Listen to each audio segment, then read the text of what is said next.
Okay, I think we're live. We're live. We're live. Welcome to Substack We're Live. live and we are alive. The art has already started. Okay, I'm delighted to have on the podcast Nina Guo of the Departure Duo. She's a high soprano singer, does fantastic, bleeding edge, wonderful music. And I've been a fan for many years. And we're here in Berlin getting a chance to talk with her about the future of art, the history of art, and just general takes about whatever's on your mind. No pressure. But let's get started. Nina, random warm-up question. How did you find out that you loved singing? I love that warm-up question. Also, thank you so much for having me here on the podcast. It's really such a pleasure. And yeah, I'm just really, really excited to be here. I think that as the lore goes, I was one of those kids that was like really, really, really loud. So I had like loud kid energy. And basically, at one point my mom was like, "You go to choir, burn this off, please use this somehow." But I was in children's chorus, and that's where I really got into singing classical music. And then, and also my grandfather was a really big classical music fan, so it was kind of in and around. And then when the children's choir that I was in would also perform in operas or would perform music from operas, because sometimes in an opera you need a children's chorus. And it was in that context that I was like, whoa, opera is the thing. Like this, can I curse? Of course. Opera, this shit is nuts. It's really one of those, I remember being in the children's chorus for Carmen, and it was really even just not even a fully staged version, just a concert version. And being, you go from rehearsing in your like little church basement with your choir teacher and, and just piano to being basically with an orchestra and soloists, and being right in the middle of all of that sound was just like so unbelievable. And I was like, this is what I want. This is what I want. And I think that singing this or being a part of this sound world is what I need to do. That's awesome. Do you think that the sound world that you've entered is similar to what you expected, or was it full of unusual surprises? I mean, I think there's only like me and a handful of other people that would say, yes, it's similar. So, I mean, I specialize in contemporary music. So in a lot of ways, some of the setup for classical, there's kind of a similar setup for classical music where I'm often working with music that's notated. So that's, coming out of the Western classical tradition. And a lot of the instruments are, again, of that same tradition. So instruments that you might see in the orchestra or in a chamber music concert. But the sounds that you might get from those instruments or the kind of musical context that they're used in is maybe not quite what you would see at a more traditional show.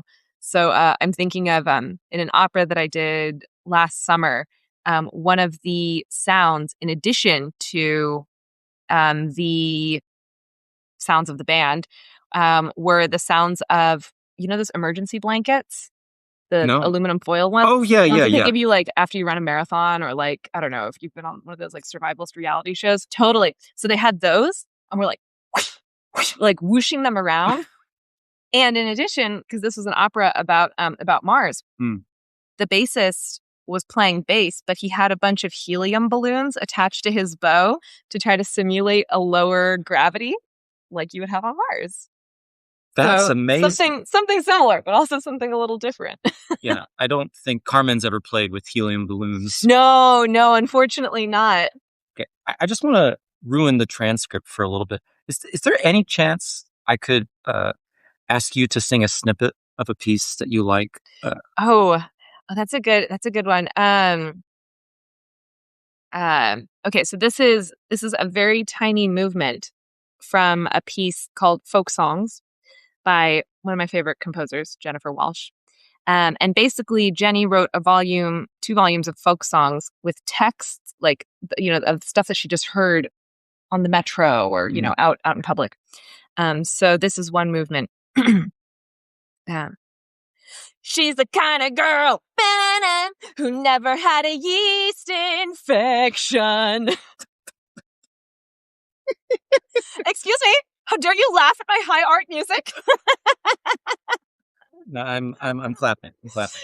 So I mean, I think that so there's I don't know, 30 or so odd fragments like that. And in the instructions, Jenny says, sing it think power, power ballad, power rock, think big, go huge.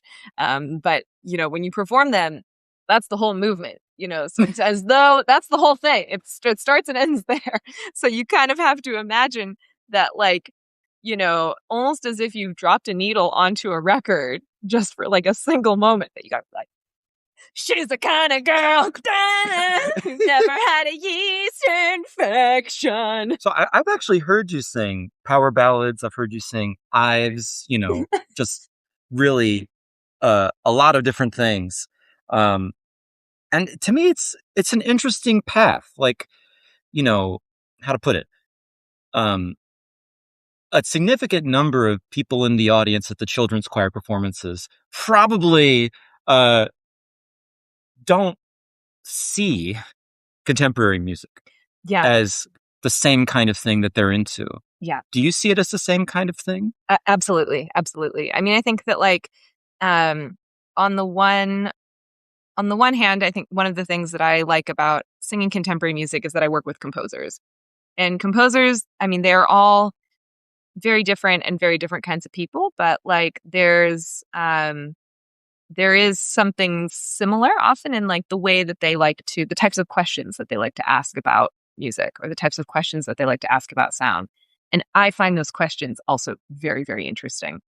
So I think that it's the type of work where, unlike, where we always begin with, in a way, not knowing where we will end up.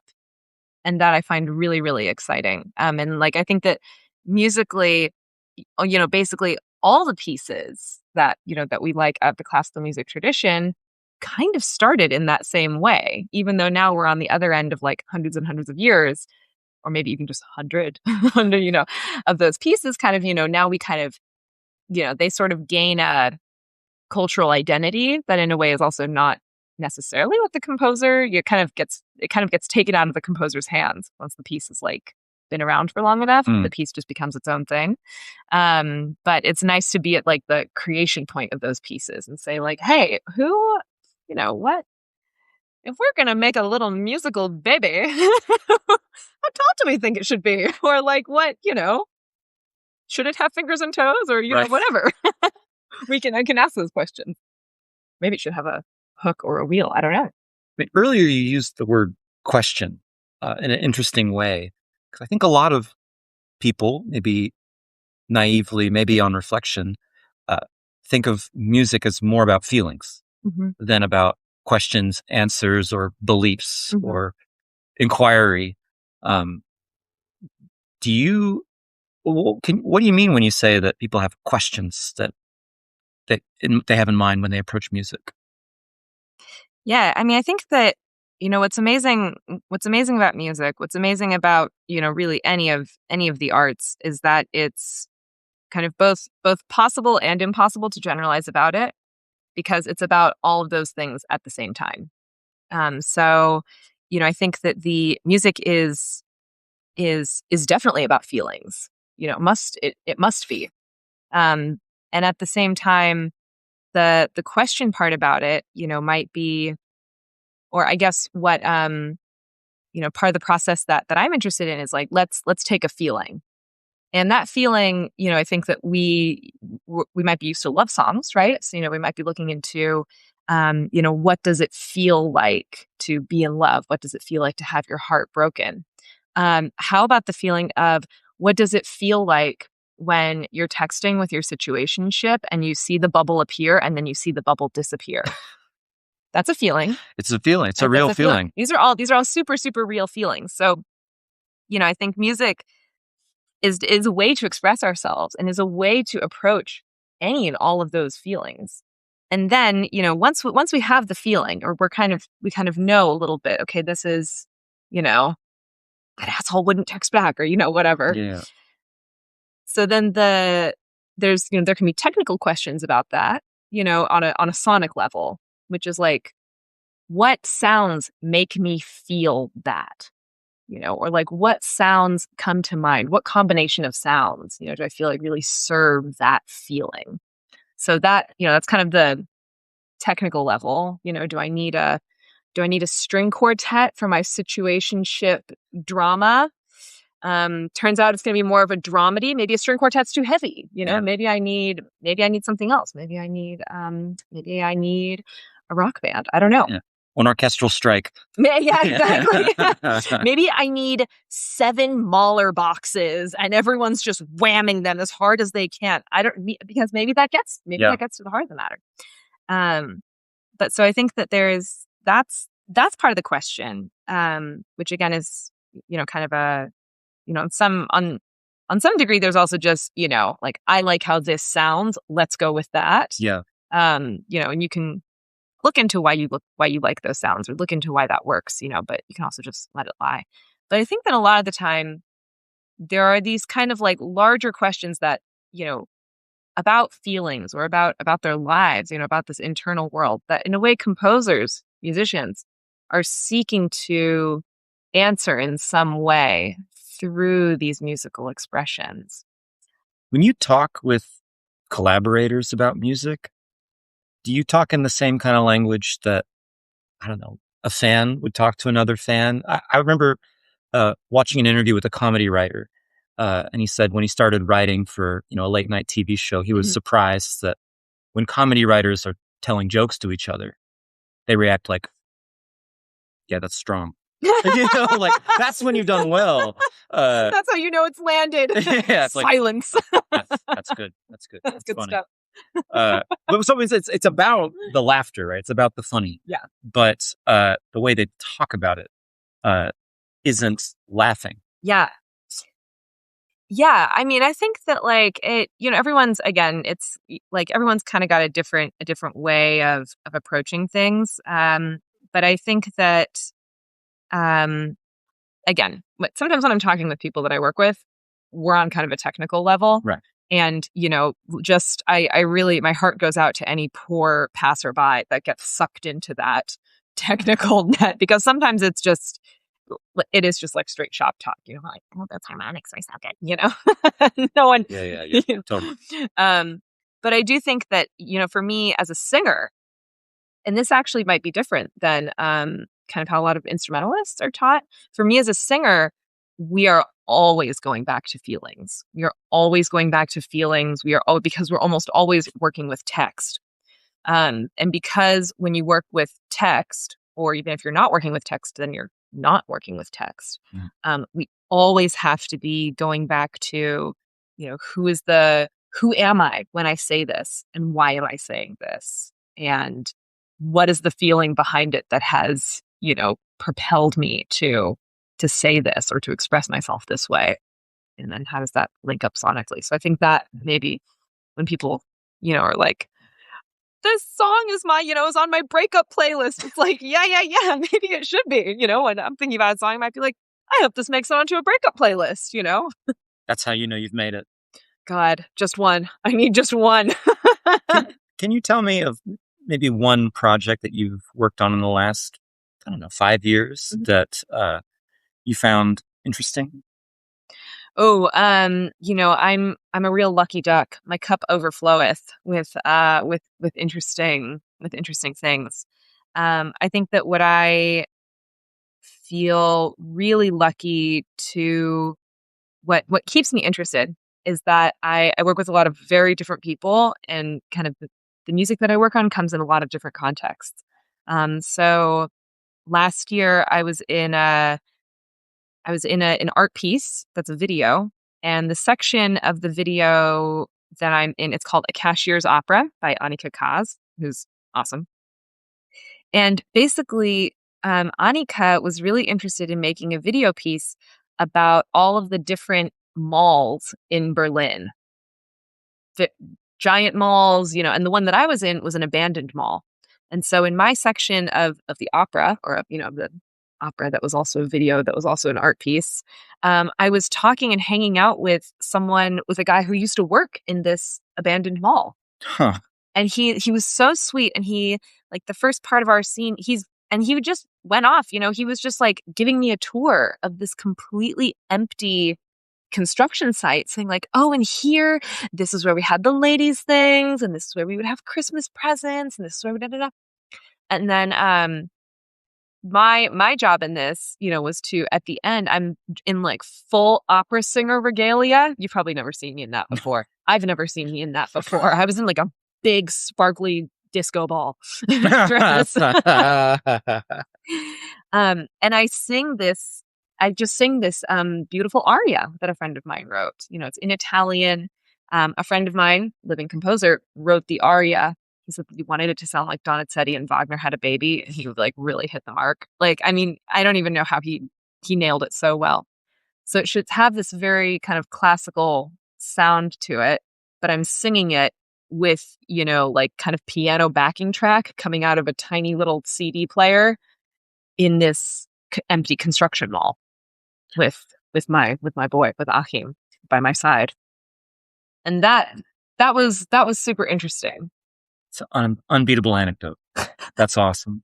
Okay, this is so rude, but do you remember the piece? Like, do you think you could maybe sing a little bit of it? It's a big ask.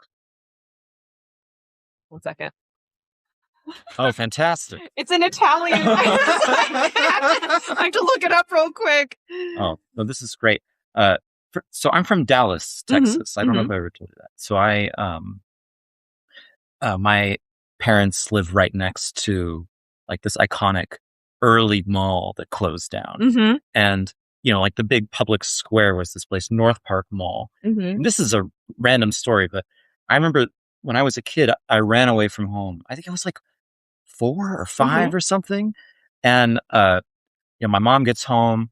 It's like, sees my dad's like, where's Daniel? It's like, well, he was just here. And they freak out. They're like, where's he going? It turns out I wanted to go to the mall. So I was just like walking. It's like this little tiny kid just walking to the mall. Probably down like a big highway-esque street. Like, I mean, Dallas, I think, is kind of similar to where I'm from, LA. Like, we're big streets, right? I had no chance. Thankfully, didn't get very far. Good thing you didn't get squished. No. It's I hear, but for the grace of some decent drivers and my attentive mom. Yes. But yeah. So anyway, the mall speaks to me. Yeah. Okay. So I found the aria. Fantastic. 1 second. So it goes. Oh my God! Sorry, I have to take your time. I gotta plonk myself a note.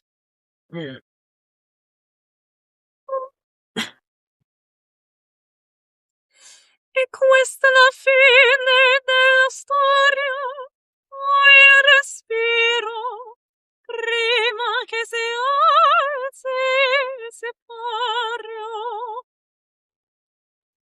E questo luogo, un tempo sacramento, inestimabile, ora solo disfacimento di desideri mai realizzati. You're kidding me. That's the motif, because it's got to be super classical. That's fantastic. That's so good. And so, like, oh man, what? And you just have to imagine the disco ball. Oh my God, shiny disco ball, big disco ball, like a background that's even more decrepit than this wall, wall behind us. See, you don't get that at Build-A-Bear. No. No offense to Build-A-Bear. Yeah, that's great. And so I think that, like, what's in a way, like, this aria, it's written to sound like classical music, even though it's written recently. And so in a way, it's not really the music or the singing that makes it so interesting and different or contemporary, but it's the fact that, in order that, like, I wasn't on stage rehearsing with an orchestra with a conductor. It was like me singing this for a camera in an abandoned mall. Wow. And it was dustier than I expected. That's fantastic. What? Okay. So like that's the sort of, I think that's kind of the like, in the things I'm involved in, sometimes the sounds are different. And that's quite, that can be quite exciting. In this opera about Mars, at one point we have to make dolphin sounds. I think you can also make a dolphin sound, no? Go on then. It's gonna sound like SpongeBob. No, there's only one way to do it. Yeah. I try. Oh, that's good. See, Oh man. Yeah, exactly. I can barely trill an R, much less. What? You can't trill an R? I can trill an R, You but can I trill an mean, R. Go on then. Beautiful. yeah. I can do a cat impression, not a dolphin impression.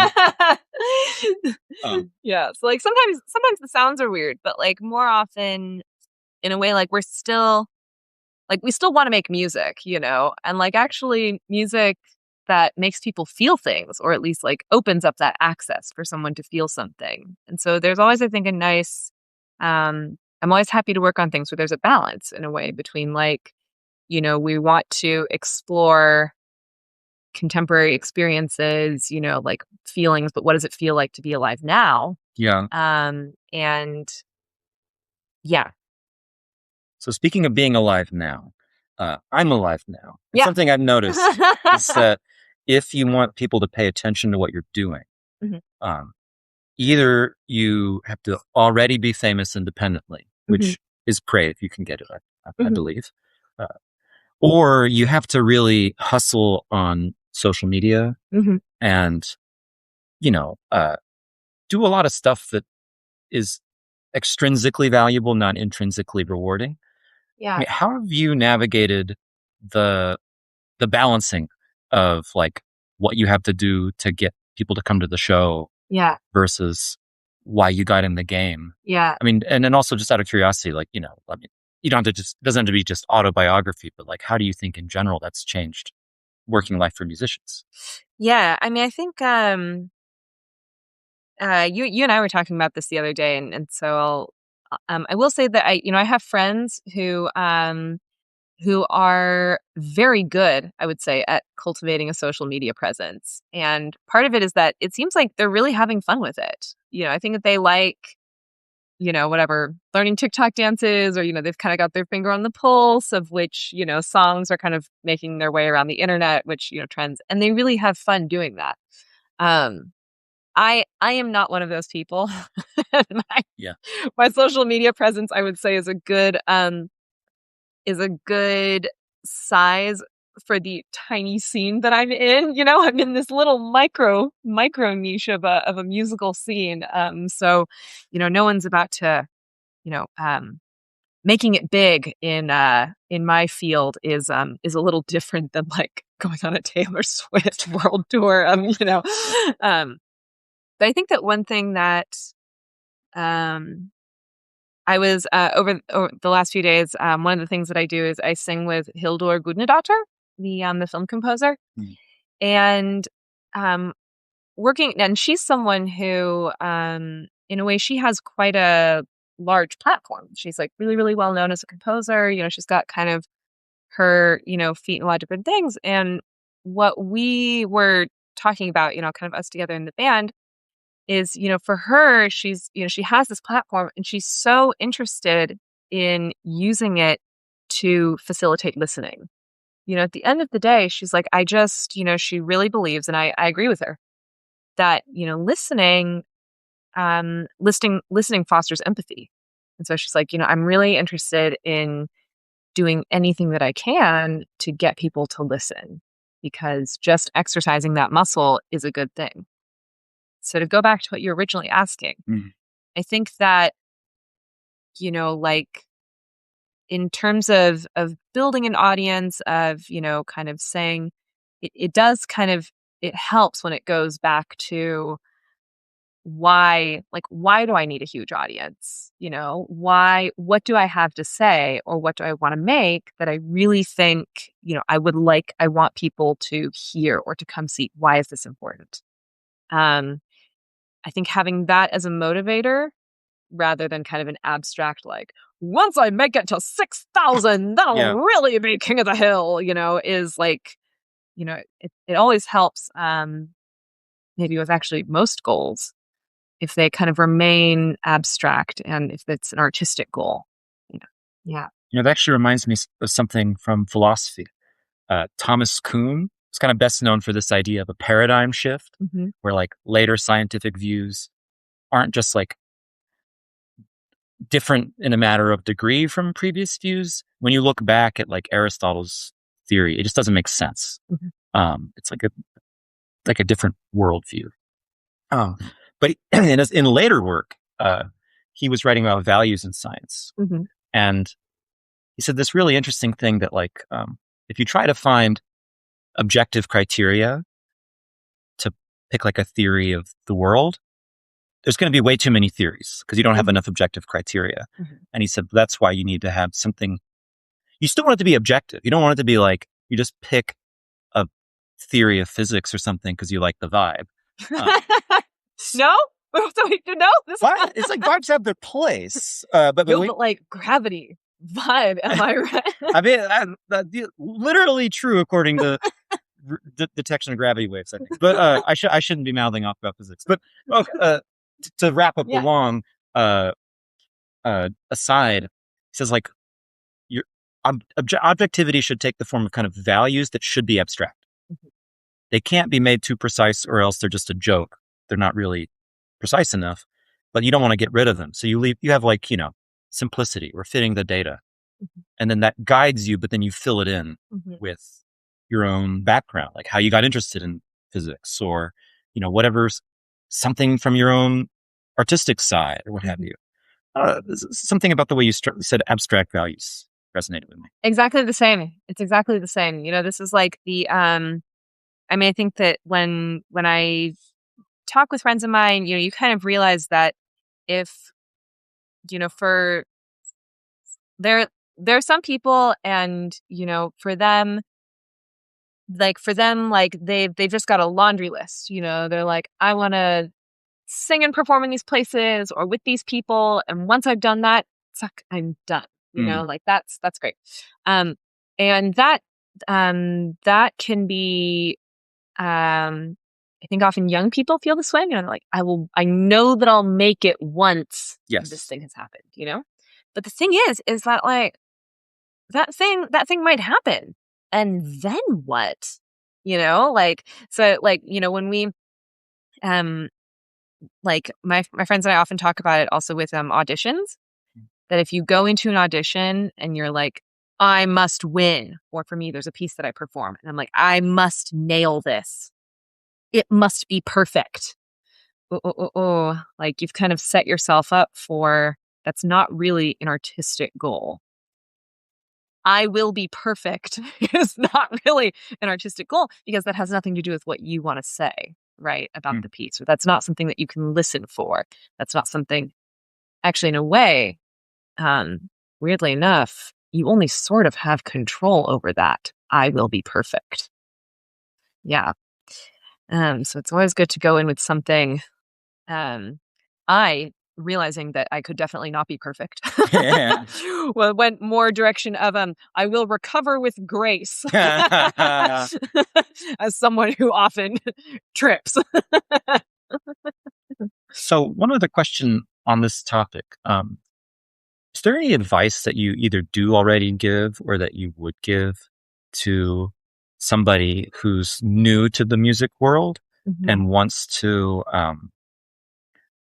enter it, like they're really passionate, but Yeah, they don't know it yet? yeah, yeah, yeah. Um, I mean, I think that in the first place, I would say protect that passion at all costs. Protect that passion at all costs because that is the most. I think having a calling, having a passion for something is so precious, and it's so beautiful, and it actually is kind of fragile, and that having a relationship with music and art. Oh my God, I cannot believe that my cat is like crashing our We're truck. getting podcast bombed. That's all right. um, that is so precious. And there are tons of ways that passion, that whatever you want to say, that flame can get extinguished, or, even worst case scenario, that you start to resent music. And it might be because you play too many gigs and you just absolutely burn out. It might happen because, you haven't found your people yet. You just haven't really found the people that talk about and are excited, in the ways that you're excited. Tons of ways. And if you see that, so protect the passion. That's such good Yeah, advice. protect the passion at all costs, because that is really, really valuable, and you can't buy it in a store. My friend Ravi Thakral, he was we were in a club at UT Austin, the Undergraduate Philosophy Association, and a bunch of us ended up going to grad school. Oopa. Upa, uh, he he was a really lovely uh, guy, really good friend to me. We're still friends. But Ravi said about me going to grad school, he said, "Don't let them make you boring." Yeah. And to some extent, it often just happens because there's pressures to package your ideas in ways that are acknowledged by the institutions. Yeah. And there's also just pressures to be liked and well received. Yeah. Um, Definitely. but I, I I come back to that advice all the time. Um, not constantly because I get absorbed in what I'm doing, but every like 3 or 6 months, I'm like, am I becoming boring? And Hmm. it's a good reality check. Okay, I have one other question. Hmm. Uh, That's great advice. That's yeah, great advice. Yeah. it's kind of a cousin of the don't lose the passion advice. Yeah. Yeah. And I mean, it sort of sounds a little bit, yeah, I think just more and more, like, I realize that, you gotta, I can never say this, it's such a tongue twister. You gotta fly your freak flag high. Yeah, And absolutely. I think that I don't know if you feel this way, but definitely in music, or like what I found is that turns out there's every kind of freak who is amped about your flag flying high, and like Yes, connecting with, you can say your tribe, connecting with your people, connecting with the scene that is like giving you yeses, will give you the energy also to say, "Oh my gosh, yes, yes, let me be my let me be my proud freaky self." yes. I think Not culture boring. culture, including academia, I think is too risk averse. And I don't Yeah. just mean that like people have the wrong preferences. I mean like I think people would achieve their own goals better by being a little more willing to be freaky in their own way. I mean, uh, part of the issue I think is just that we have a culture of surveillance. I mean, we don't think about it that way, but Mm. I'm telling you this on camera. There's a microphone, right? But I'd like to put it in order, please. yeah, yeah. But like we spend so much of our lives recorded, um, performing for peers and so on, Mhm. and to some extent, we just have to. I think a lot of kids just have to accept it. Like that's the expectation. If they want to be a part of the party, they have to do it, or else be prepared to really work hard to build something else. Yeah. But just because you're in it doesn't mean that all of the habits you acquire are good for you. And I think the Yeah. habit of rolling up the freak flag Yeah. is not always good for you. Okay, quick question. Then I want to go on to some of the other stuff we have planned. Yes. But I have to ask: do you have any advice for people that are not going into music, but that want to appreciate music? Like, do you have any advice for people how to get more out of Oh, what they yeah. listen to? Oh my gosh. Oh my gosh, that's so great. Well, number 1, listening is like the cheapest. You can be your own cheapest date and your own cheapest high if you get into listening. No, really. I mean, I kind of feel about listening the way that I feel about singing, which Yeah. is everyone should do it. And guess when you can start? Now. Or now. um so I mean, I think that like there's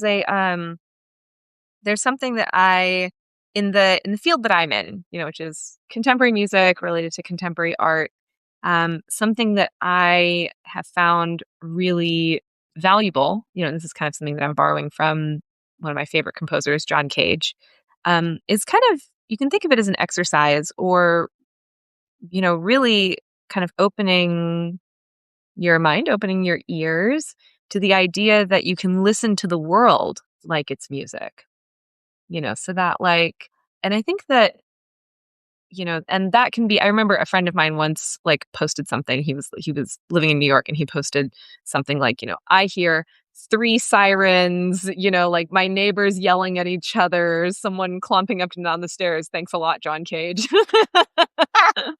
And I do think that like, again, kind of going back to like listening as a way to cultivate empathy and listening, kind of considering that the world, what's around you can be listened to like music.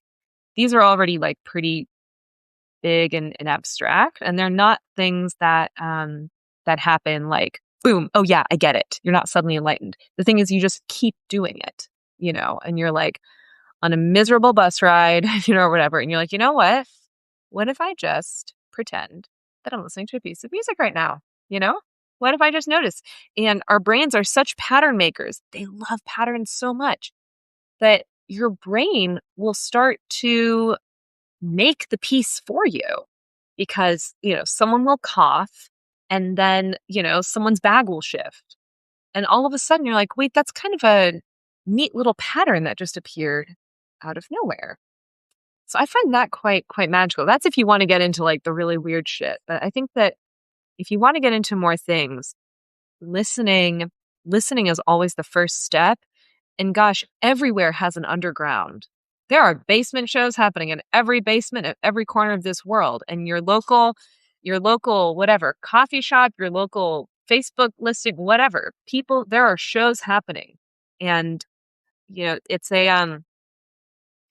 if you go out and you're like, I'm going to try listening, I think that really get excited about not knowing what you're going to hear. That's kind of a big loose recommendation. Listen more and get excited about not knowing what to expect. A logic professor once took me to a noise show in Sydney, Ye- Australia. Yes, I'm feeling this story already. There were two things that stuck out to me from that. One, there was a guy who did like a sort of sonata with two magnets. Yeah. And it was just the whooshing of the magnets kind of rotating around each other. You'd do this for like 5 minutes. Mm-hmm. Then he would reorient the magnets and do it again. Great. Magnet That music. that was great. And there was also zero explanation. It was just obviously I'm here to Obviously, I'm whoosh the here to play magnets. the magnets. And then the that. last guy was a sort of well-loved figure from New Zealand who played saxophone, a tenor saxophone with a Pringles can stuffed. Oh, that into it. sounds so good. It was it kind of buzzy? Was it kind of it had like a weird like resonancy thing on it? It was somber. It was somber. Kind of muted. Yeah. It was. I was like, this is not what I expected out of my logic professor friend. But this was like, it was. People will surprise you. I'll remember that so much longer than almost any other concert. Yes, I love that Pringle. Yeah, people be sticking any kinds of things into instruments. Right.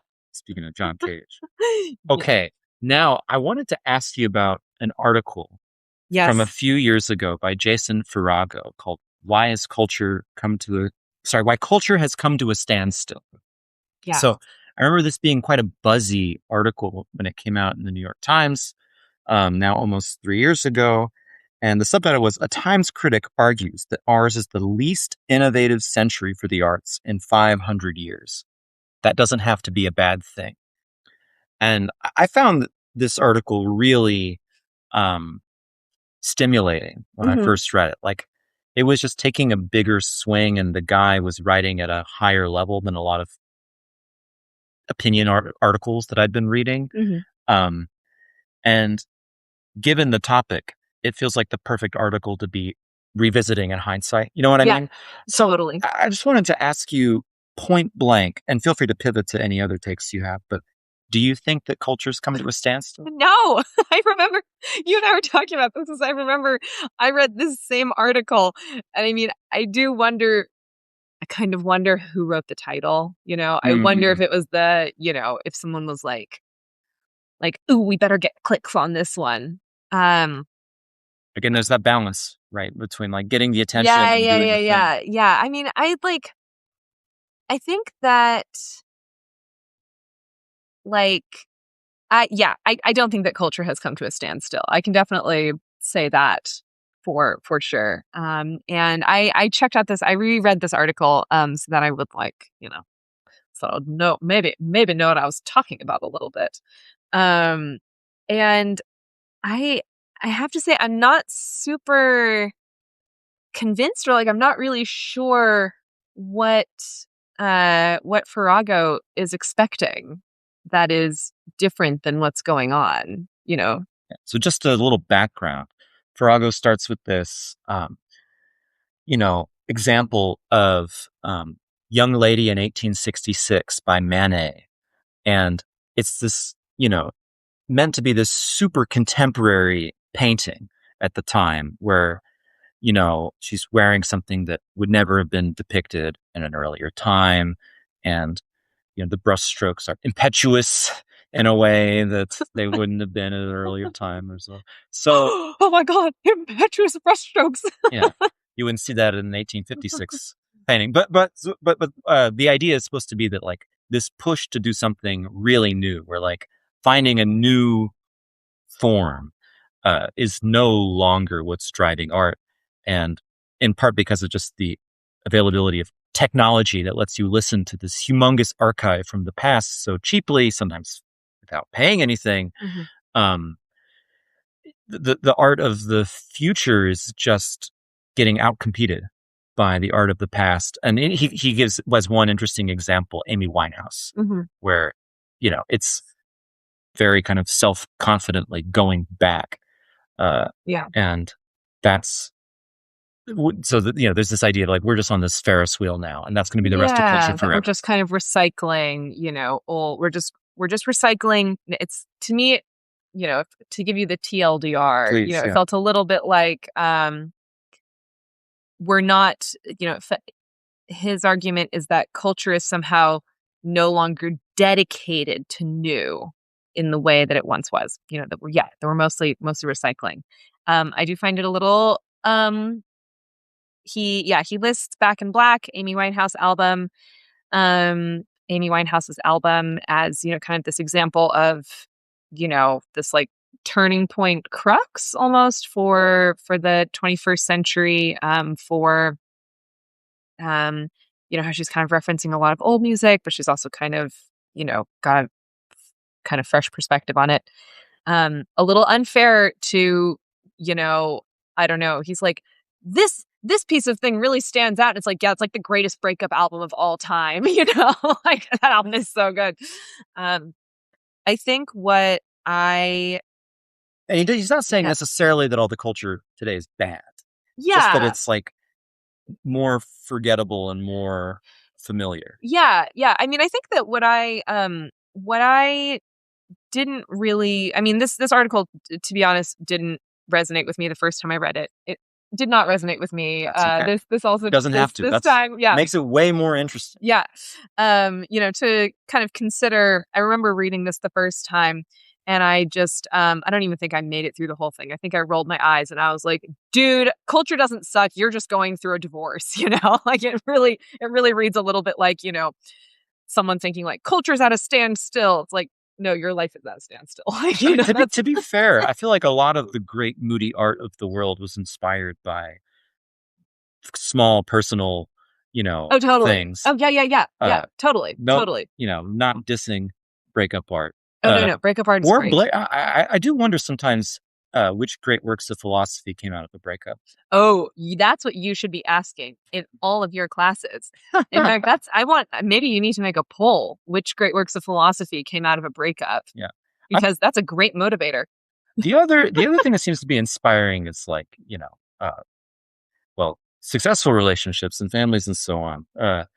and I'm going to try to have it all. And You can uh, do it. you know, when I was a teenager, I actually did believe that your life had to be going terribly in order for you to be truly inspired to reach great heights. No, I really felt this way. I felt like, I'm afraid that I'm starting to have a friend group that I like, and some feeling of achievement, and I kind of feel like I belong in some places.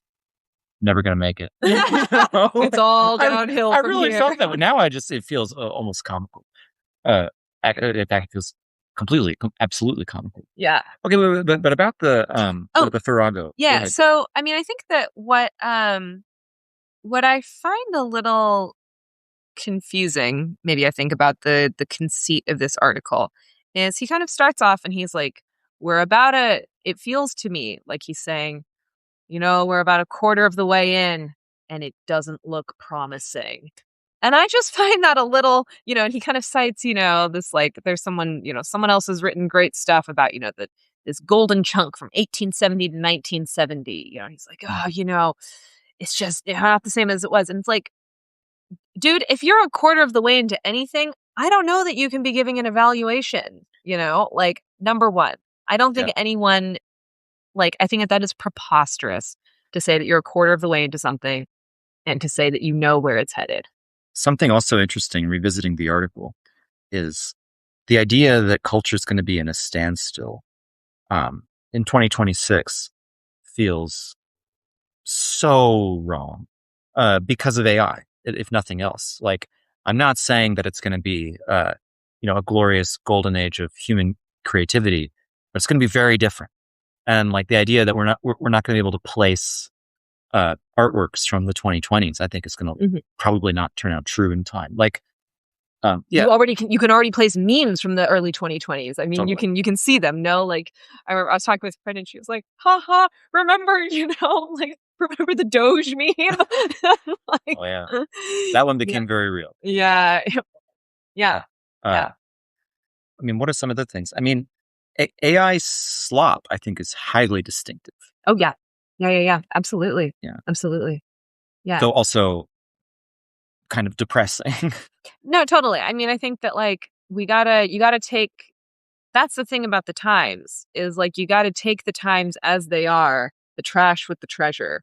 Mm. And, I think that what I yeah, I felt like this article at some points, Farrago, okay, by my judgmental mode, in his breakup mode is like, everything is coming to a standstill. There's no culture happening. And then at other points in the article, he's like, but I'm not saying that there hasn't been new innovation or new technology or, new forms of art or new voices in art. And I sort of want to say, like, what else do you think art is? Like, I don't know. Like the fact that we can kind of look at, you know, modernism or something like that and say, oh, yeah, all of those people, okay, let's say that, all the famous people in this movement that he mentions are men, all these famous dudes, dead dudes, we're so dedicated to new, we're not dedicated to new anymore. You can only say that because they're all dead. Like, that's really how, like, if you look at, for example, you mentioned Charles Ives, Right. one of my favorite composers, great American composer. Oh my God. Ugh, Shout out Charles Ives. so fresh. So fresh. That music is it's so old at this point. Late 1800s, a lot of that music's from. I know. Bonkers, right? I think of him as so much later than that. I know. You do. And guess what?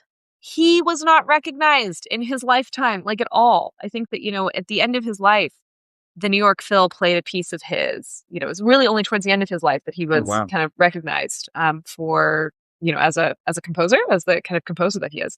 And I think that he like listened. There's some anecdote about him listening to the New York Phil play a piece of his on the radio at home, because like he just was just not a known guy. Do you think there's a chance that 20 years from now, we'll look back and there'll be musicians from this era that weren't so famous that become more famous? Yes, absolutely, absolutely. And I mean, I think that at least in like, I think that that's what I find a little bizarre in this article is that it's trying to say now is not going anywhere, but you can only see where something has gone when you look at it in the past, or like from the perspective of the future. And I think that in music, like we have, sort of endless tales, of incredible musicians who we only learn about once they're dead. Or, I'm thinking of Connie Converse, amazing, singer-songwriter who kind of predates Bob Dylan in a way. She's got like a couple of like two amazing albums, but she was, this amazing person who made these recordings and then she kind of disappeared. Or like I think that there's another aspect of this article where I'm gonna try to give him a little grace and say maybe it's different in art, in the visual arts, but in music, he points out Amy Winehouse's album, but that's true of every album. No one's inventing anything new. What's new in music is your own special smoothie combination, your own special list of ingredients that you put into the salad. You're not, even this painting that he gives the example of, like, Manet didn't invent paint. No one had ever brushed impetuously. No. It was such conservative brushing, and Manet was like, ew. But so I think that, yeah, again, I think as I was reading this article again, I didn't really understand. Like, it feels to me that he has some kind of expectation that he wants filled by the present, but it's an expectation that actually you can only notice when you're looking at things in the past, because those kinds of like larger trends. And then I felt that he tried to squirrel his way out of, of his, I don't know, kind of brash opinion by saying like, no, but there is good music and art around. I don't know. No, totally. Tell me when you looked at it again, were you still like, did it resonate? What did you pick up on? The stuff about fashion still kind of stuck with me, that you just see a bunch of people wearing different stuff. I mean, it feels like we're kind of cycling through past trends and not even necessarily all at the same time. Mm-hmm. True. So some of that I think definitely holds true. I thought of AI slap on Spotify. So, there's this interesting trend of people making AI like lo-fi en masse. And AI music is like quite shockingly good at just like making stuff you don't have to think about. Totally. Yeah. Totally. And you can make a lot of money especially if you have your own bots going on Spotify and listening to it and then getting put onto the playlists that Spotify curates. So I thought about that as a kind of like Farrago's revenge, where, listeners' most complacent tendencies can get exploited by technology. Yeah. But yeah, I mean, I also had the same reaction that you had just a moment ago of like, it's a little early to make the call. Yeah, it's a little early. It's a little early to call it quits on everything. I mean, you want to. I hate to keep going back to AI, but when he was writing that, a pretty small minority of the United States had adopted AI, something like 16% to a quarter. Now, a majority of people are AI users in the U.S. That's a huge change in culture. You know what I mean? Yeah. For better or for worse, it's big change. So in a way, he was like kind of like right on the cusp of. So in a way, I feel like in hindsight, it's not that inaccurate about culture up to that time, but he didn't realize that he was on the precipice of this like humongous sea change. Yeah, that is. I think that you're onto something there. I mean, again, I think that like none of these. I don't know. I'm also like pretty non-committal, because I think when you're in the middle of something, it's a little like the last thing you want. It's like the last thing you want to do when you're climbing is to like look behind you to see how much terrain you've covered. You kind of just got to keep looking forward and up so that you don't start crying on a mountain. Yeah. So I wonder. Yeah, you and I should write to him. We should say like, hey, that would be fun. We're interested in a follow up on this article that I personally did not like very much, but yeah, I mean, I think that there is. I don't know. I think that what I find exciting about now, and why I really just can't agree with something, that says culture has come to a standstill, is that there's, again, my favorite word, listening. We have so many more ways of listening now. Hmm. And I find that very, very exciting. The other day I was on a train and I was like, what's kicking in Indonesia? And there was a playlist for me, Indonesian experimental music. Mm. And I was like, awesome. I just sat there and I listened to it very happily.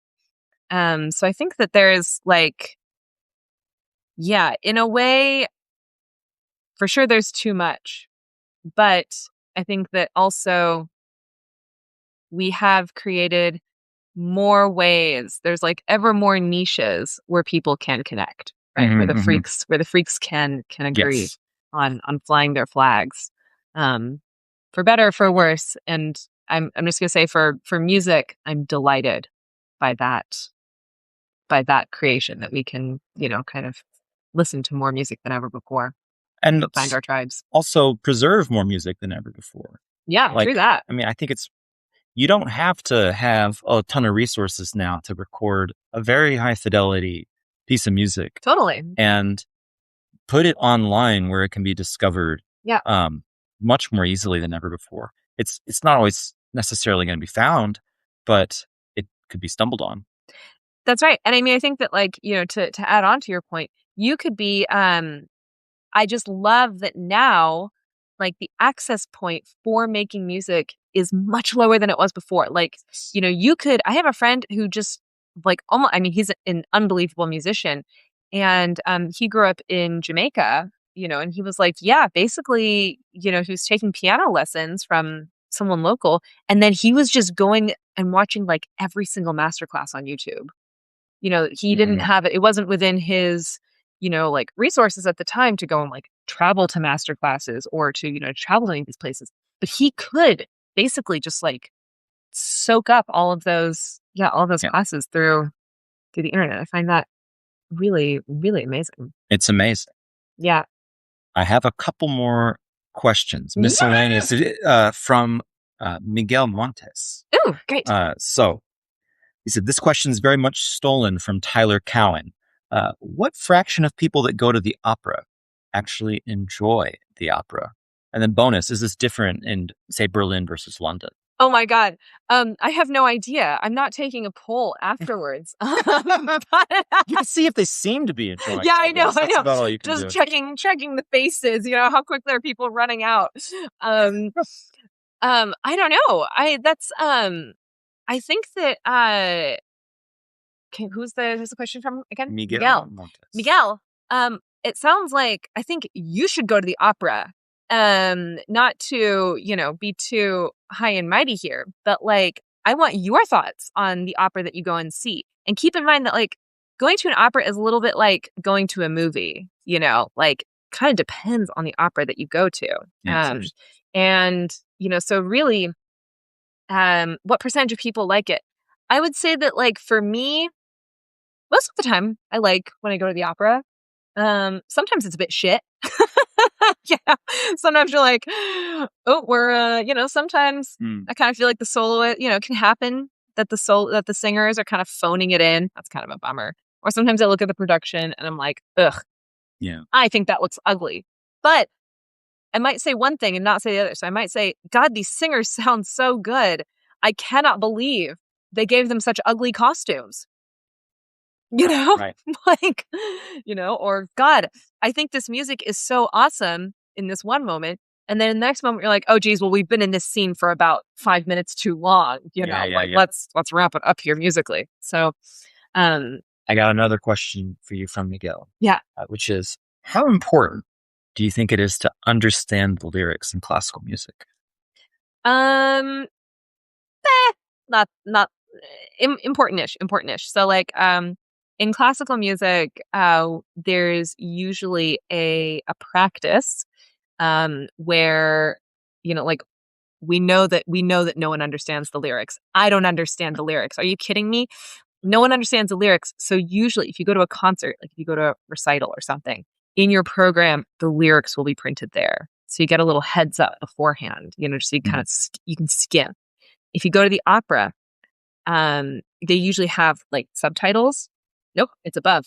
Super titles. That would be a subtitle. That's a super title. That's good. Very good Um, attention to etymology. that's right. I know. I was like, that cannot be sub. Um, but so they'll put the translation of the words above, so you can see where it is. Um, if you're going to an opera, I think it's usually a good idea.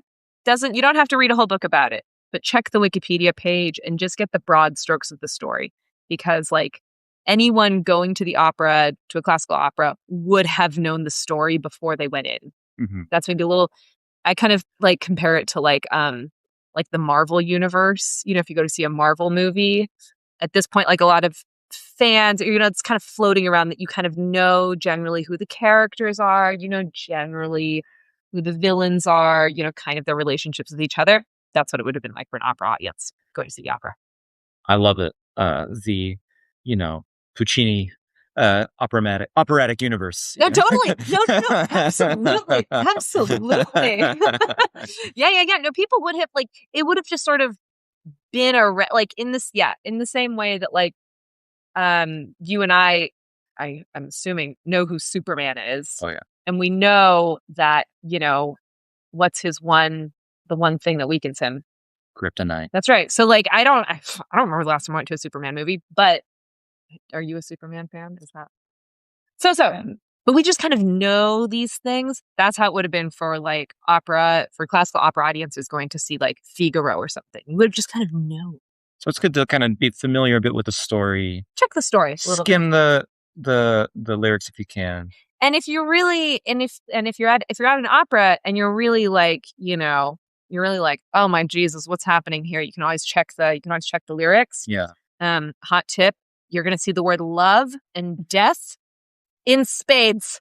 We're usually harping on about one of those two things. And then, but I think at the end of the day, like you're listening to music. You're listening to a story told with music. So you're not going to catch all the details. No one expects you to. Deaths are usually big. Knife, stab, Yeah. jump off building. Like you're not going to miss anything huge.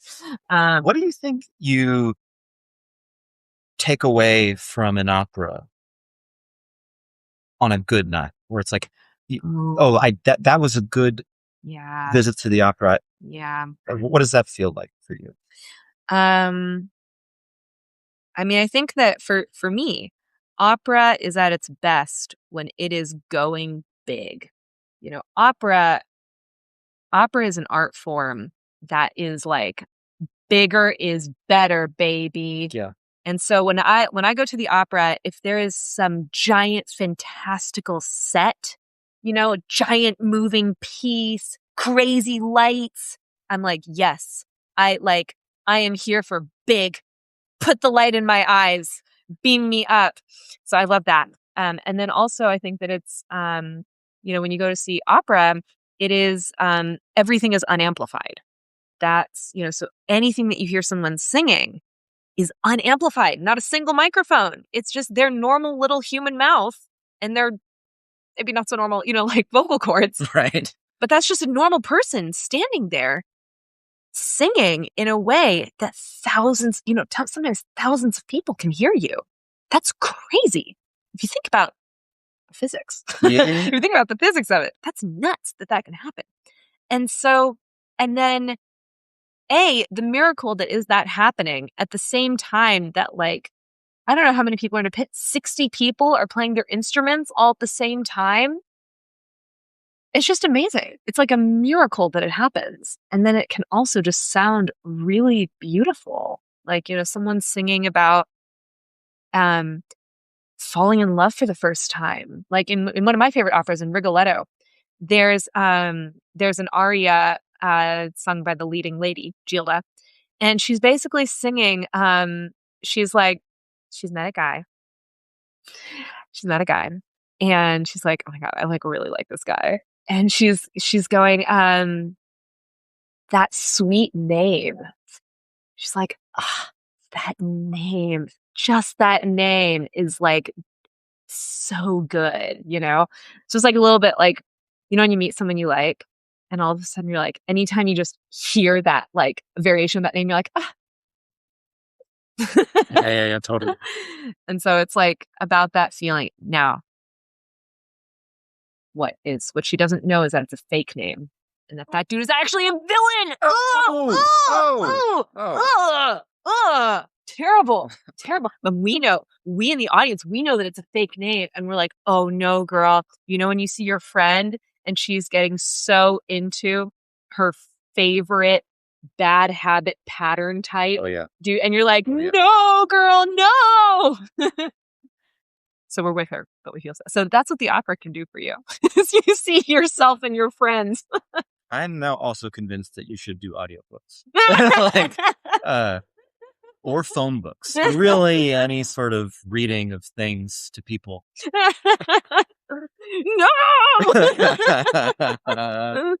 Don't go for him. That's great. He's bad news. Do you think opera would be more fun if people could react out loud at the audience? You're showing that you do not go to the opera very often, because opera fans do react. And let me tell you, so, you know, I think when you go to an orchestra concert, you know, it's very, you don't clap between movements. No. Everyone knows the order. You know, first there's going to be a contemporary piece, and then a concerto, and then a big fat old piece, whatever. The opera is not like that. No. In the opera, people are laughing because the jokes are bawdy and funny.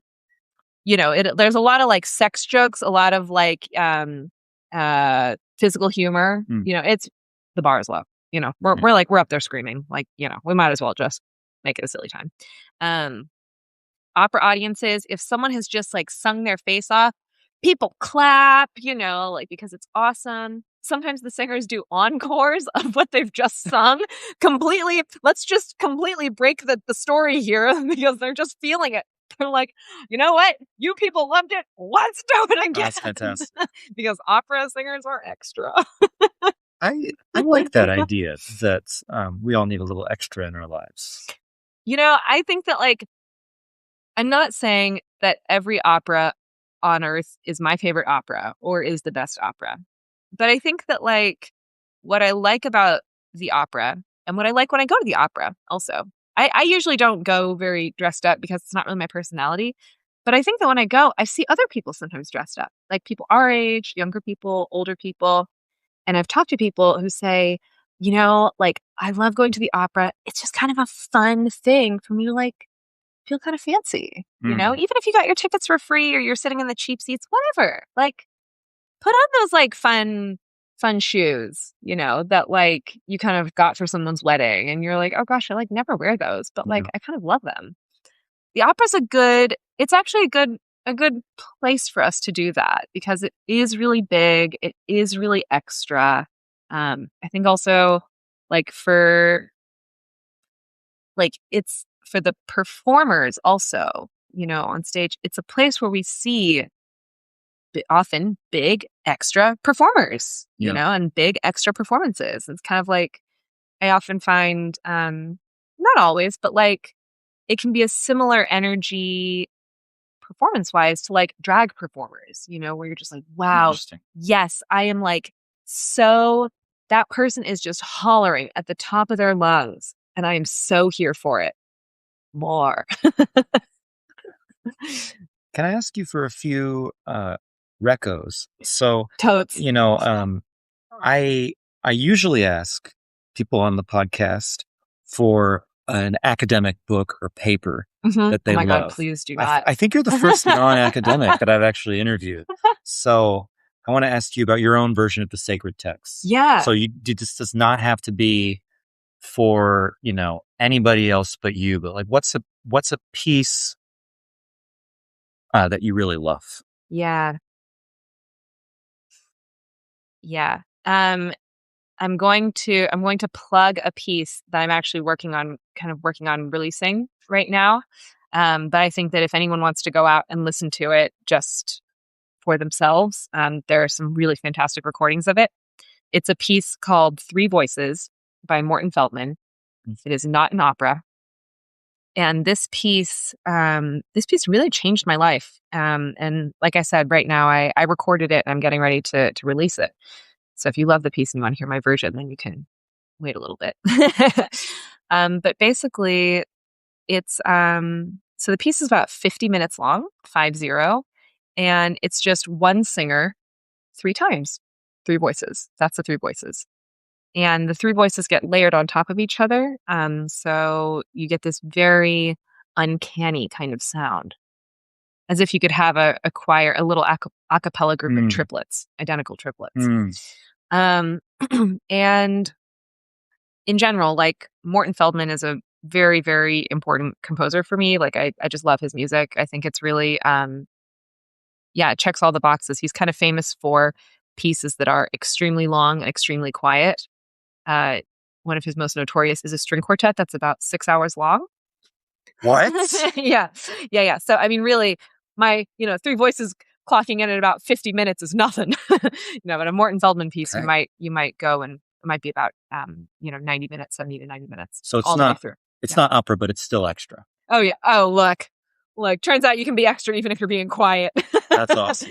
But yeah, I just think that like the 3 voices is one of those pieces. There's a very famous recording by Joan LaBarbera who premiered, it was written for her. And she had this whole practice of, kind of dubbing many versions of herself over. And it's one of those pieces that, I don't know, me and everyone I know, we know where we were when we heard it for the first time. Because it just really stands out as something like, wow, I have never heard something like that before. Yeah. And even on I remember I was listening to it on shitty library headphones back at, New England Conservatory. Yeah. And, in the least magical setting imaginable. And I was just like, wow, that's something. Yeah. That's a great reco. Yeah. Before we wrap up, not everybody that's here may have heard you sing from earlier. Oh my God. I was wondering if you wouldn't mind singing some more. I mean, I have some random requests. Yeah. And one request is like, how do you warm up? Oh. Okay, we can, do you want to warm up together? Okay. All right. I can't say no. No, you're gonna do it. Don't worry. God, You've already shown me that you can trill your R's. So okay, number one, we get your fingers and sometimes it's just nice to touch your face a little bit, just and don't be shy. No, don't. I can see that you're being shy. Stick your fingers into your face. All right. Trace the. Is this your actual warm up, or are you just embarrassing me? No. Why is this embarrassing? It's fair. How would this be embarrassing? Okay, and you can also take your fingers. Anyone at home? This is nice to do. And just draw it kind of around your jaw. Oh. Yeah, and you can really feel the bone. You can feel there's kind of the edge, and then on the other side there's squishy. Yeah. You can stick your fingers into the squishy. I feel it. Yeah, feel it. Exactly. Very good. You can massage your chin. I thought it was going to be a scale or something. No. We're getting to that. Yeah, this is great. Okay, and now.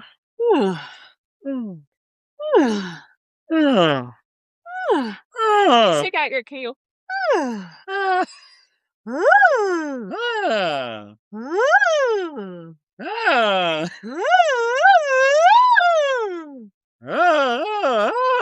Beautiful. I love it. I know. So it's funny. All of this looks very silly, and it can feel like you're being very silly. This is how you know I'm dedicated to the. That's right. So dedicated. But the thing is, I promise you, any singer that you like is doing these warm-ups, because there's just one way. There's many ways to skin a cat, but there's only one way to warm up your voice. Okay, so let's get can you do or oh great. Great. Okay, great. So we're gonna go. We're gonna sit up straight. All right. Okay.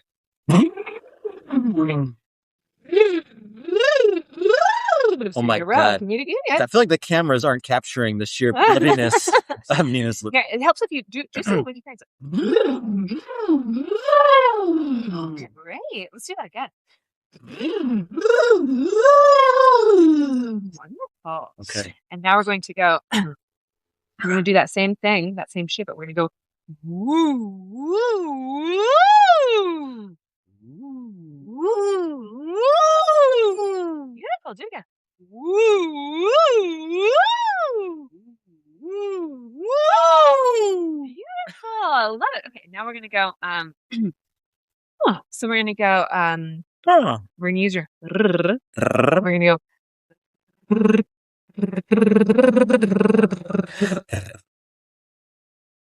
Exact sort of 1, 2, 3, 2.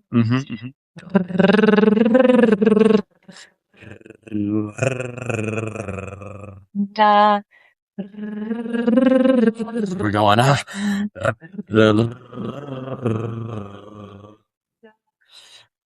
Da.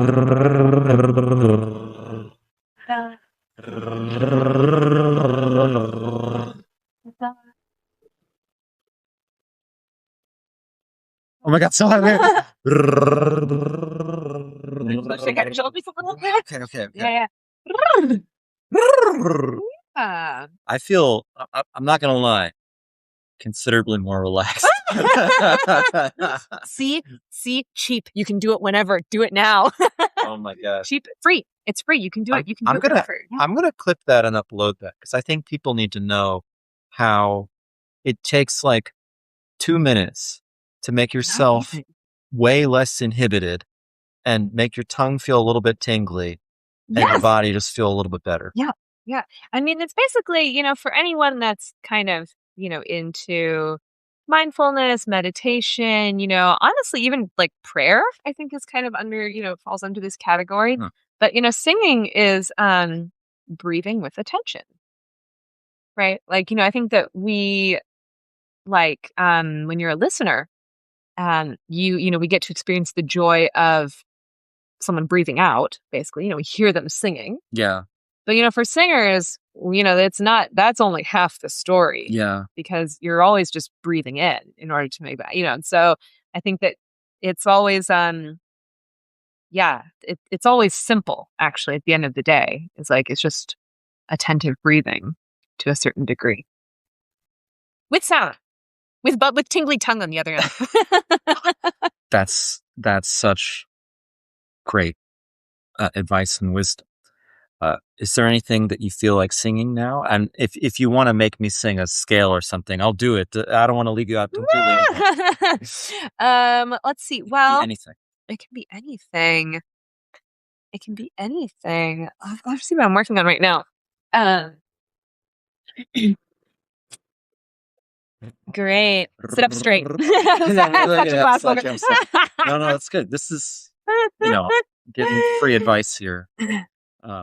I had a choir teacher, so in a past life, which is also my present life. Yes. I'm like the same person as always. But when I was in college, I actually was in the men's choir at UT, and we had this director who had the most totally unhinged metaphors for everything. Like, no, okay. You're a 600-pound Russian. There's a balloon. It's lime green. You need to keep that balloon aloft as a 600-pound Russian. Yes.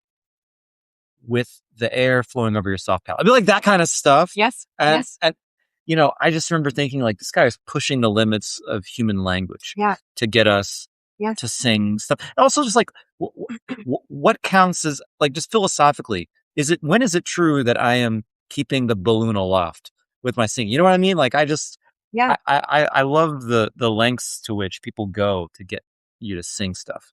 Yeah. Well, I mean, I think that's what I was, with singing, and this is true actually, and singing is kind of special in this regard that like, singing is very psychological, right? Like when you get more experience, you can kind of feel, you start to be able to feel your soft palate, and like you can where your tongue is positioned, so just like any kind of, body work where you get more familiar with those things.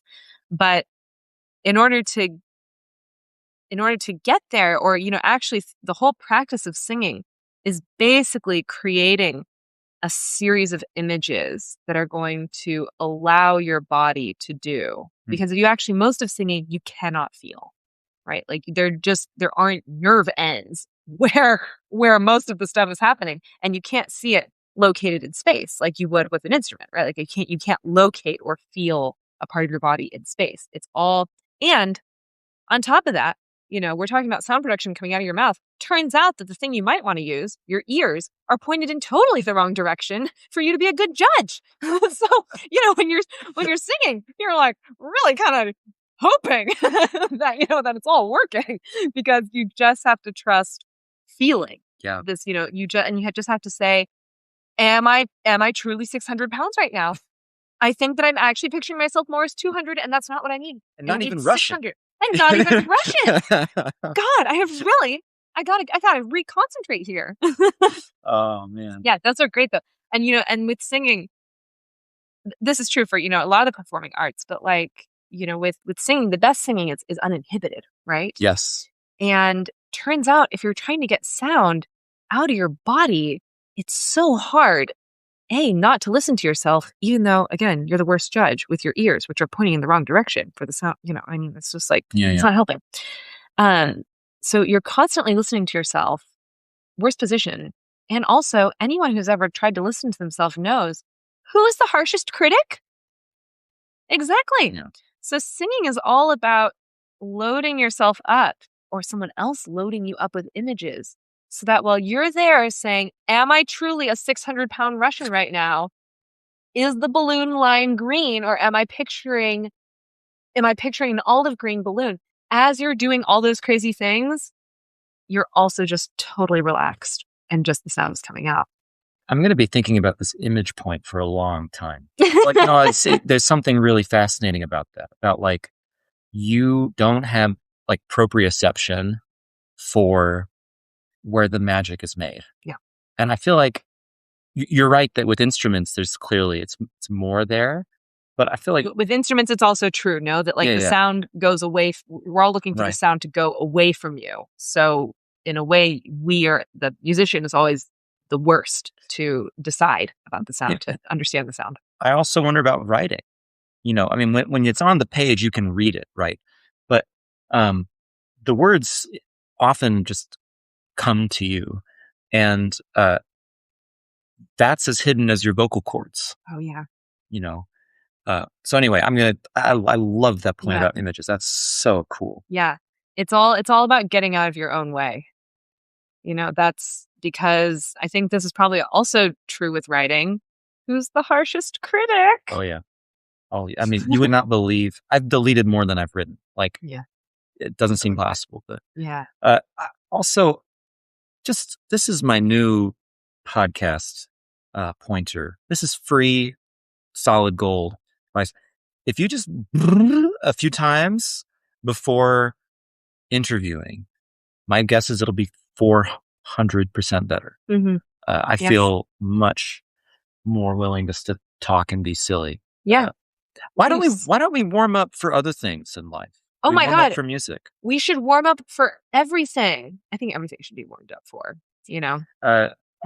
also warmed down. Dancers warm down. Really? After a thing. Oh yeah. Because they have to, you can't just like go from, doing what they do to like the bar, which is what musicians do. No, but the warm down, also something interesting to consider. That's very interesting. Yeah. But no, I think that like there is like, doing lip trills, tongue trills, this would be the, or, even just like, woo, woo, you can sirens where you sound like a little, like an ambulance or something like that. They sort of, they help get you into your body a little bit. And like, don't do 3 of them, just do it for like a minute, 1 minute. Yeah. That's it. 1 minute. Reminds me a bit of calisthenics when I was a foreign exchange student in Japan. Mm-hmm. We would do this regularly, and a lot of Japanese companies, they'll like get together, and like you feel great. Yeah. And there's also something very nice about doing it together. But okay, I see that you have I'm ready. A piece for us. Can you tell us a little bit about who it's by and what it is? Yes. Okay. So this is by Hildur. Gudna Daughter. And I thought of this piece because it's something that I sing in the program of hers. So this is a piece off of her album Where To From, which is a very beautiful album. And normally this is a vocal duet, but I'm just going to sing the top line because because you don't look like Pei, who I normally sing this with. So I don't think you're about to Scooby Doo mask and reveal yourself as Pei. Um, I really, really like the text for this. Sure.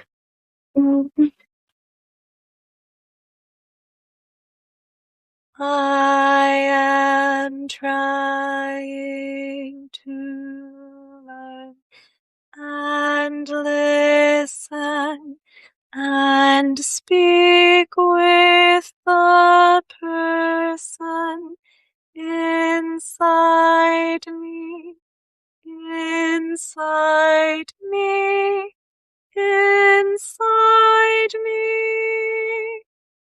I am not only speaking through words, speaking through words. Last thing I heard, first thing I remember.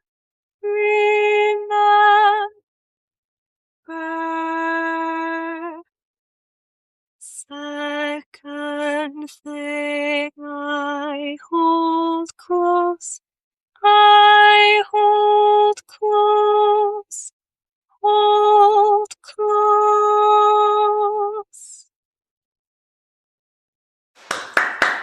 Thank you. Yeah, I just love the I really think that that's a beautiful image that like I am trying to learn. I'm trying to learn and listen and speak with the person inside me. I am not only speaking through words. Man, so much comes to mind. Yeah, what are you thinking of? Well, in philosophy, there's a lot of interesting stuff about like relation to self, Mhm. and you know, uh, it can be hard to relate to yourself as to another, and sometimes impossible for good reason. Like if you look at yourself in a mirror, you're like, "Who's that guy? Am I you?" Mhm. This is a Chicago philosopher named Matthias Hasse has a whole paper called "Am I You?" And he argues that like that would involve a kind of alienation. Mhm. Um, but then on the other hand, I mean, the idea is something like wondering, like if you are me, you Mhm. know, requires you to have two totally different modes of presenting one person. It's like trying to steal from yourself. Yeah. Like you'd have to both own it and not own it. It's like you Yeah. can't play both of those roles, the thief and the victim at once. Yeah. Um, as I think Wittgenstein says, you can just sort of transfer it from one hand to another. And, Haha, it's new. yeah, exactly. And then, on the other hand, uh, Christine Korsgaard at Harvard, who I got to know a little bit. She's like my kind of grand advisor. So my Mhm. dissertation co-chair was her student, Mhm. and we have like very different philosophical styles. But she's been good to me. I really admire her a lot. She has this how put it, this idea of like the second person within, the second person being like you, right? Mhm. Um, and she even thinks that to think is to converse with yourself. Mhm. Mhm. Like thinking just is the one person version of the two person Mhm. activity, Mhm. and she attributes that to the ancient Greek philosophers. That idea, I should say. So, I mean, like put it another way, philosophy is very ambivalent about the person inside you. Mhm. Some people say like you can't coherently think of that as distinct from you. Other people say like that is the first step towards wisdom. Mhm. you know? Mhm. Mhm. Yeah, I mean, I think that what I like about this text is what would it be? What does it mean that you are that you are not only speaking through words, Yeah. right? I think it's a little bit like what is thinking without words. Right. I mean, there's something kind of interestingly self-referential about that being obviously sung, Yeah, uh, yeah, but it kind of invites you to think, um, how much further should you take that than just the yeah, literal. Yeah, okay, this is yeah. what a It's nice, right? great piece to share. You've given Yeah. us some Listen to the records. album. Listen to the album. I'm not singing on it, but the people singing on it are great. And like, there's more beautiful with the two voices also that like really adds a lot of depth, I mean, to the, there's yeah, also something kind of poetic, I think, about singing that with just a top voice. yeah, I will say it's like the other person, is there because it's written to depend on that voice. yeah. But the person's like muffled inside you, just like Yeah, the that's vocal cords that are right. imperceivable. Yeah. Um, Thank you, Nina. It was such a pleasure to talk to you. It's so nice to see. Yeah.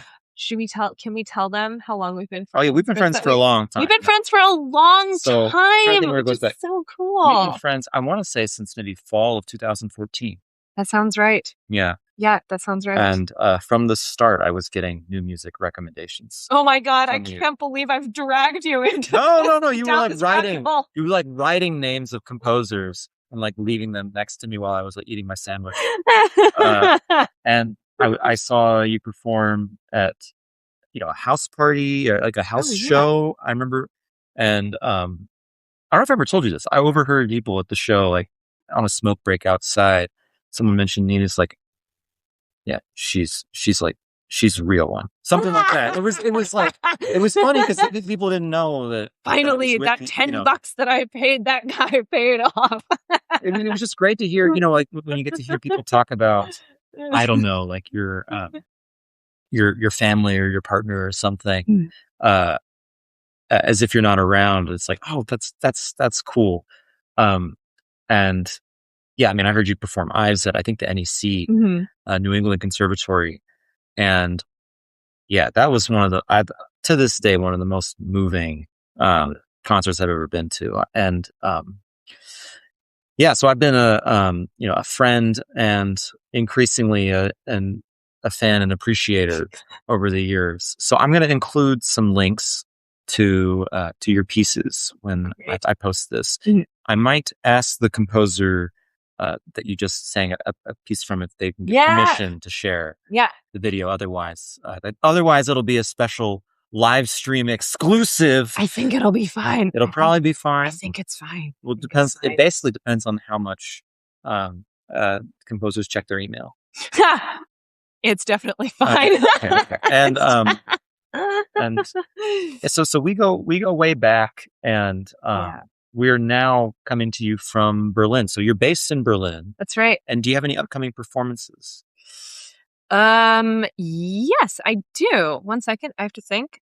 And I should mention Nina also tours around the U.S. So wherever you're based, you might have some new music coming your way. That's right. There's for better or for worse. It's for better. There's new music everywhere. It turns out. Yeah. Let's see. In Berlin, I've got a couple of shows in Berlin next week, and they're all like one of them is very much a little improvised door gig, kind of situation with the same cellist with Okyung Lee. Oh, and she's great. That you saw, yeah. At the Water Salon, and then the upcoming show is not there, but we And that's play where it I saw it. yeah. Yeah. And Clarify the scope ambiguity. Yeah.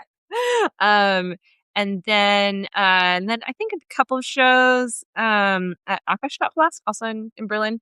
But I have to say, Daniel, I'm so like you have to remember that like what you don't know is that Daniel and I met because I was working at the cafe where he would come and like fuel up his brain for his graduate work. A lot of things happened at the Flower Bakery and Cafe. That's right. It features in my first paper. The main example is Flower Bakery. I think it's a tomato soup example. And I think it might have been tomato soup because I remember there's a story. Did I tell you about when I met Bernie Sanders at Flower Bakery? No. Yeah, this one, it's also a heartbreaker for a friend of mine. So this was, it must have been 2016. So after the Democratic primary, Sanders was starting to do some campaigning. I think he and Elizabeth Warren were doing a rally for Hillary Clinton in Cambridge, Massachusetts. And I just kind of heard some hustle and bustle, or like a kind of like almost like a hush went over Flower. A hush And went over the yeah, cafe. and so I was like almost always sitting in the exact same Yep. place. You know Yeah, what I'm you had talking a about? spot. I Yeah. had a spot. And then I kind of turned around in my stool, and literally this far from me is Bernie Sanders. And he's got a couple of, staffers.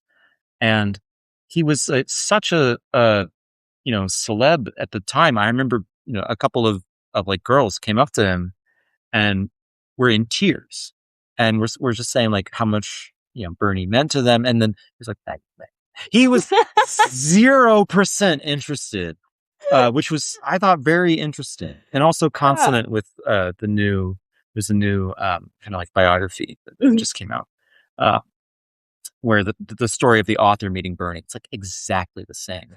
So anyway, they ended up getting Unfazed. getting an invitation, Mhm. almost certainly from the staffers, I'm guessing, to go sit with Bernie, and they were still like, so that I thought that was a interesting little story. And I told my buddy, who was a big Bernie Sanders fan at the time, and then my phone died. So he's like, wait, what do you mean he's at Flower? Like, what Flower? Uh, and he sprinted over, but by the time he, got off the train and made it, he had just missed it. Yeah. Oh no. But Oh, I no. did talk to Bernie Sanders briefly, Mhm. and I overheard him ordering the tomato soup. Okay. Yep.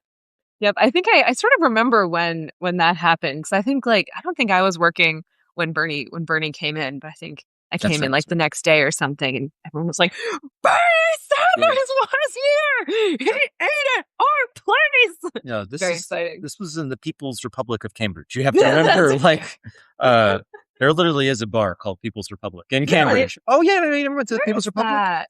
I think it might have closed, but it's on Mass Ave. Oh yes, Yeah, the you know what I'm place. talking Yeah, yeah, about. yeah, Yeah, yeah, yeah, yeah. yeah. I do know the place. Notable for having lots of good beer, lots of kind of nice wood Yeah, dark, paneling, dark. very dark Yeah, wood. dark. Yeah, it's had a good vibe. Um, Yeah. but yeah, that flower sustained me, and you know, I just, it's a nice example of how you got to be listening to people, My favorite word. because you never know who you're gonna meet, and if you're always on a mission, or you have your headphones on. I have my headphones on all the time. I'm not judging, but I do worry that sometimes we're in our circuits more Yeah. and more these days, and not meeting people the way Yeah. that we would like to. Yeah. I mean, I think that there's yeah, like I'm so happy that like our friendship brings me so much joy. Oh. I have to say, I also like, I'm just like out there, like most people that I know are musicians, but every once in a while I get to like brag and have street cred that I have a philosopher friend who's like not, like it's like legit. That's going on the Substack banner. Oh yeah. Oh my God. So legit. So legit. Oh, thanks. So the admiration it's a two-way street. Thank you. Yeah. But I think that like there's it's yeah, people and situations will surprise you, So I think I'm also someone I often like to have my headphones in, but like every once in a while, it's you gotta remember that like there's a whole world waiting to be listened to, you know? Might just be plastic bags blowing along, or it might just be, cars honking, but there's also people out there, who are like really excellent to connect with and who will bring you much joy in your life. Go listen. Have some joy. Go listen to something. Yeah, Maybe it's shit. Maybe it's awesome. Maybe it's medium. Who That's knows? right. It could be anything. And thank you all for listening. Bye.